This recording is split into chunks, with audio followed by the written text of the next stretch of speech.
안녕하십니까. 서울특별시의회 제285회 임시회 교통위원회 의정활동 소식입니다. 서울특별시의회가 김포공항 활성화 특별위원회를 구성해 김포공항과 주변 지역 경제 활성화에 본격적으로 나섭니다. 김포공항은 1958년 국제공항으로 지정된 이후 대한민국 대내외적인 관문 역할을 해왔지만 인천국제공항 개항으로 노선이 축소된 데에다 고도 제한 등으로 개발에 제한되면서 인근 경기가 침체를 겪어왔는데요. 특히 구성을 통해 시의회 차원에서 보다 실효성 있는 대책 마련이 강구될 것을 기대하면서 제285회 서울특별시의회 임시회 교통위원회 의정활동 소식 지금부터 시작하겠습니다. 교통위원회가 2월 22일부터 15일 동안 열린 제285회 임시회에서 소관부서에 대한 신년 업무 보고를 받고 각종 현안을 처리했습니다. 2019년도 처음 열린 이번 회의에서 교통위원회는 소관부서인 도시기반시설본부의 예비비 지출 보고를 시작으로 서울교통공사 정관 개정과 도시교통실, 서울시설공단에 대한 업무 보고와 사업 진행 상황을 점검하고 관련 예산 전용 상황과 안건을 심사했습니다. 임시회 기간 동안 심의 검토된 조례안은 교통위원회 위원 3인이 각각 발의한 서울특별시 택시기본 조례 일부 개정 조례안을 비롯해 서울특별시 자전거 이용 활성화에 관한 조례 일부 개정 조례안 등 모두 11개 안입니다. 이번 회기에는 서울교통공사를 대상으로 한 질의에서 시민 편의 증진을 위해 도시철도 선반 미설지 방침을 재고해야 한다고 지적했습니다. 서울교통공사는 테러 방지와 세계 추세 등의 사유로 새롭게 제작되는 전동 차량에는 내부 선반을 없애기로 방침을 밝힌 바 있는데요. 이에 대한 시민 불편 민원이 제기되면서 대안이 필요했던 상황이었습니다. 그럼 이 밖에도 어떤 논의가 이뤄졌는지 계속해서 교통위원회 의정활동 소식 살펴보겠습니다. 교통위원회가 5호선 연장 건설 사업인 이른바 하남선 건설에 있어 시민들과의 소통을 강화해 줄 것을 당부했습니다. 교통위원회는 2월 25일 열린 도시기반시설본부 업무보고에서 수도권 동남부 지역 개발에 따른 광역철도 사업 추진에 있어 철도가 통과하는 지역 주민들의 민원이 발생하지 않도록 적극적으로 소통해 주기를 주문했습니다. 그 지역을 지나는 강동 주민들과는 소통을 한 번이라도 해본 적이 있나요? 강동 주민들한테는 어느 정도 설명을 해가지고 그분들의 동의를 좀 얻어야 되지 않냐. 하남선은 강동구 상일동역을 기점으로 하남 미사지구를 잇는 도시철도로 2020년 개통을 목표로 건설 중에 있습니다. 지난해 개통한 9호선 3단계 구간을 비롯해 개통 예정 중인 지하철에 대해 공사 단계에서부터 캐노피 추진을 주문했습니다. 항상 유선사고 들어오는 캐노피 문제예요. 지금 저희가 특히 3단계 같은 경우는 캐노피가 설치된 게 지금 절반도 안 되거든요.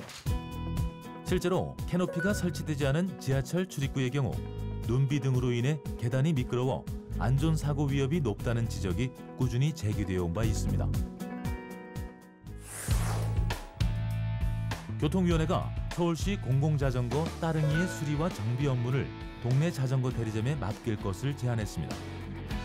교통위원회는 지난 2월 28일 열린 서울시설공단 업무계획 보고에서 따릉이포를 운영해 공공자전거 사업 안정화와 함께 골목 상권을 활성화해 줄 것을 주문했습니다. 자전거 접어서 따릉이 때문에 장사 안 되니까 수리라도 맡겨서 그분들의 수익을 어느 정도 보존해주고 이게 올바른 성장으로 같이 가는 거다. 따릉이 노후화에 대한 안전대책 마련도 시급하다는 지적입니다.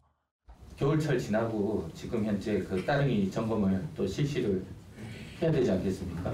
계획은 잡고 계십니까? 서울시설관리공단 조사에 따르면 운영 중인 따릉이에 대한 점검 결과 1,756대의 따릉이에서 프레임에서 균열이 생기는 일명 크랙 문제가 발생했으며 이 중 93%에 해당하는 1,626대가 운행거리 3,000km 이상 또는 대여 횟수 1,000회 이상인 노후화된 자전거로 나타났습니다. 음주 상태에서 자전거 운전이 제한되고 자전거 주차장 설치 규정은 완화됩니다. 관련된 내용을 담은 서울특별시 자전거 이용 활성화에 관한 조례 일부 개정 조례안이 본회의를 통과한 건데요. 자세한 내용 함께 보시죠.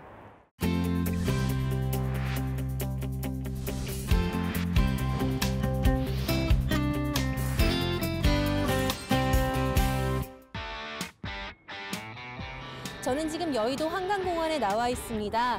모처럼 미세먼지가 거친 날씨에 한강공원을 찾은 이들도 많은데요. 특히나 이 자전거 도로 위에는 화창한 날씨에 봄바람을 맞는 이들이 즐비합니다. 자전거 이용자 천만 시대. 출퇴근을 비롯해 이렇게 레저용으로 자전거를 이용하는 사람들은 점점 늘어나고 있고 서울시에서는 공공자전거 따릉이를 운영하고 있는데요. 하지만 자전거가 인도와 횡단보도를 마치 보행자처럼 누비는 일종의 거리의 무법자가 되면서 자전거 사고도 늘어나고 있습니다. 실제로 서울시의 경우도 최근 3년간 발생한 자전거 교통사고가 1만 건 이상으로 나타났는데요. 이는 하루 평균 10건꼴로 자전거 교통사고가 발생한 셈입니다. 자전거 이용객들의 과실로 인한 교통사고도 문제지만 더 큰 문제는 음주자전거입니다. 한 연구팀의 조사에 따르면 성인 자전거 이용자 8명 중 1명이 음주운전 경험이 있다고 하는데요. 지난해 8월 서울 강동구에서도 음주 자전거에 부딪힌 보행자가 숨지는 사고가 발생한 바 있습니다.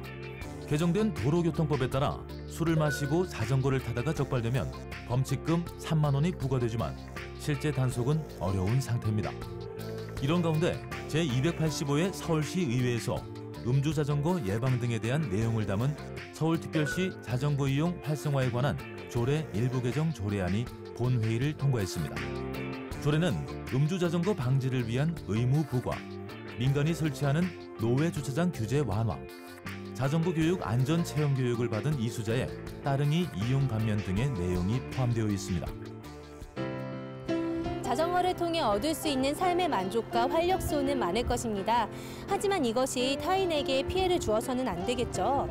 자전거 안전 생활화를 통해 더 많은 자전거 이용 활성화가 이뤄지기 바랍니다.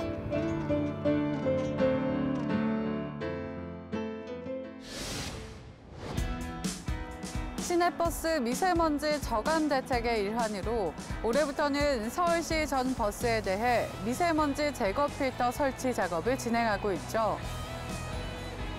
하지만 일부에서는 필터 차단율이나 지침서 부재 등을 들며 부실하다는 지적도 이어지고 있습니다. 미세먼지로 인해 전 국민이 위협을 받고 있는 이때 교통 환경에서 미세먼지를 보다 효율적으로 제거할 수 있는 방안이 모색되길 기대하면서 제285회 서울특별시의회 임시회 교통위원회 의정활동 소식은 여기까지입니다. 시청해주신 여러분 고맙습니다.